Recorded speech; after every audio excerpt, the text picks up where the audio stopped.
Hello and welcome to Learn at the Rate 10. In this video, you are going to be introduced to quadratic equations. Let me walk you through the outline of this chapter.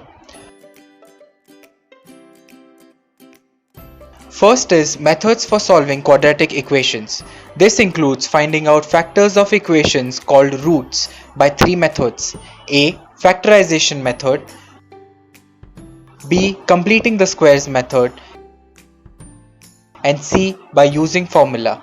Secondly, we will learn nature of roots of these quadratic equations. Next, we will learn the relationship between the roots and the coefficients of the quadratic equation. Fourth would be to obtain quadratic equations from the roots that are given.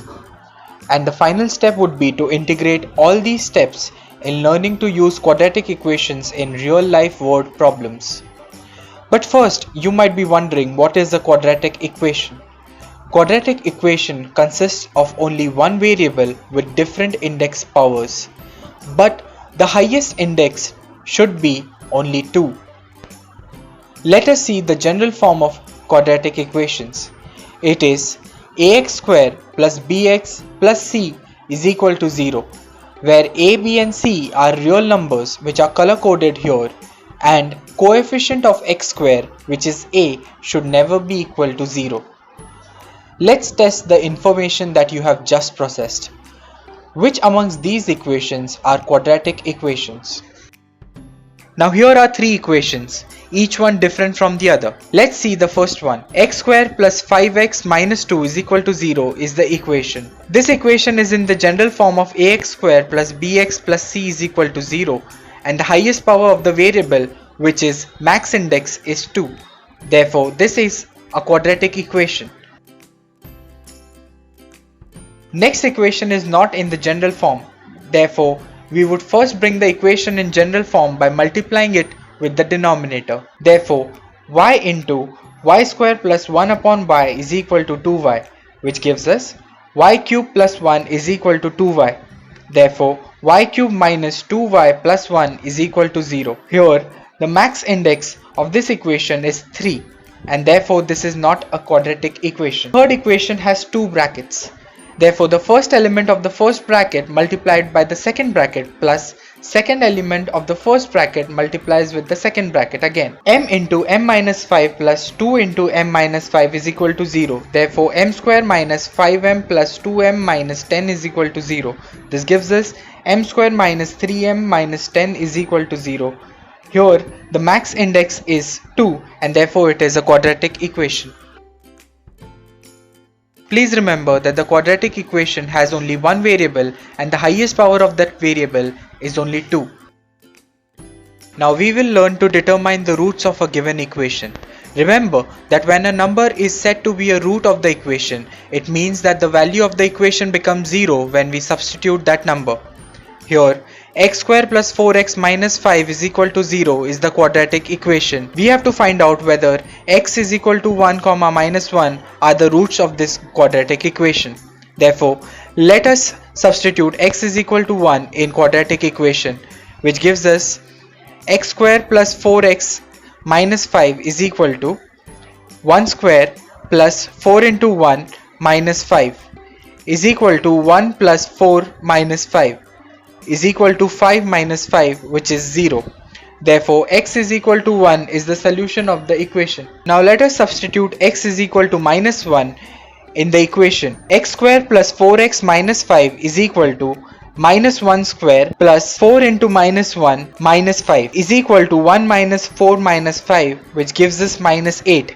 Now this is not equal to 0, and therefore x is equal to minus 1 is not the solution of the equation.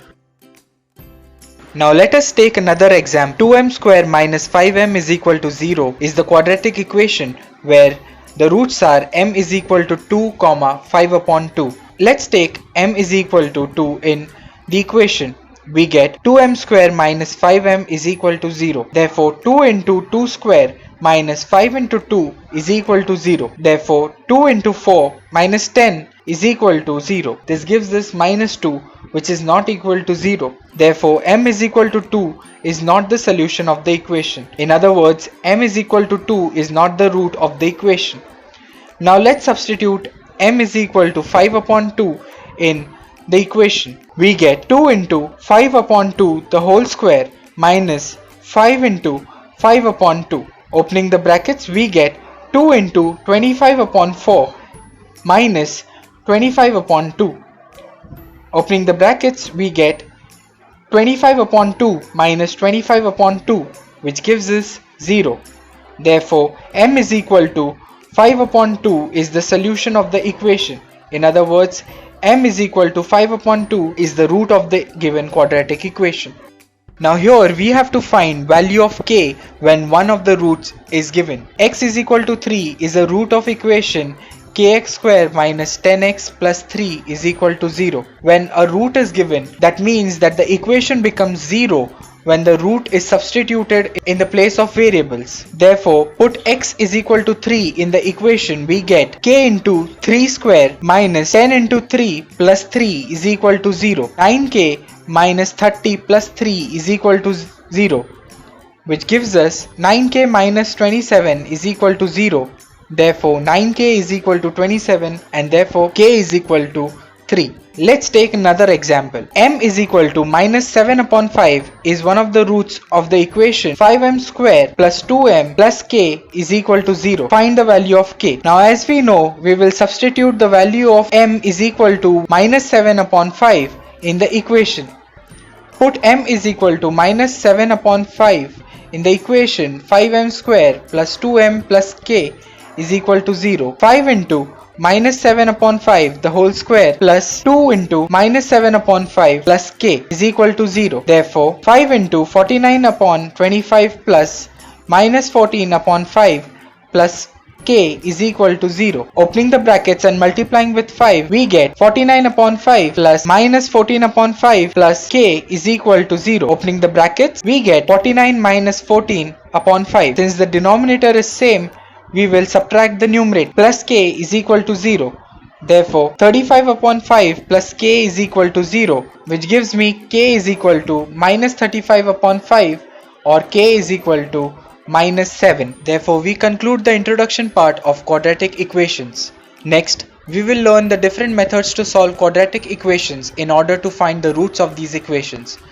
This introduction will help you solve the first exercise in the textbook. List of sums that could be solved are mentioned in the video description. Until next time, bye. The textbook questions which can be solved with this method are in the description below. Thank you for watching this video. Please like this video and help me in making videos better with your suggestions. Subscribe to my channel and share my videos with your friends. Bye.